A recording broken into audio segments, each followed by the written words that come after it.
새 대통령은 내일 용산 대통령실로 출근해서 첫 기자회견을 열고 총리와 대통령실 고위 참모진 인선부터 발표할 것으로 보입니다.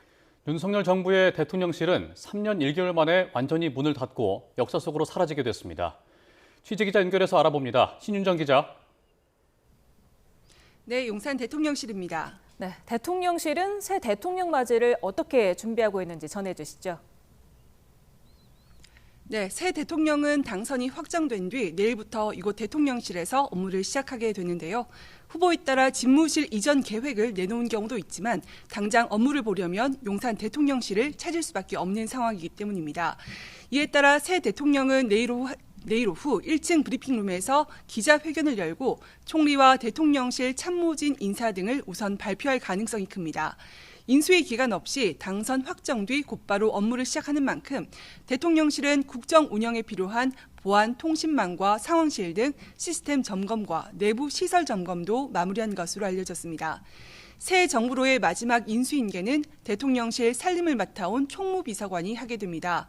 윤재순 총무비서관은 내일 비서관실별 인수인계서를 전달하고 새 정부 인사들을 대통령실로 안내하는 역할을 할 예정입니다.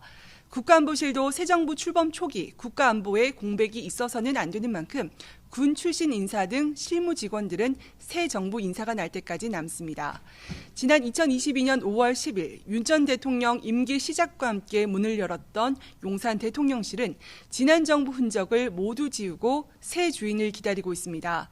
대통령실 청사 건물 전면에 5개 층 높이로 걸려있던 대표 문구, 다시 대한민국, 새로운 국민의 나라라는 대형 현수막도 철거된 상태입니다. 어제 마지막으로 출근했던 정진석 비서실장 등 고위 참모진과 실무 직원들은 내일 0시부터 면직되고 부처에서 파견된 일반직 공무원들도 내일부터 부처로 복귀합니다. 지금까지 용산 대통령실에서 YTN 신윤정입니다.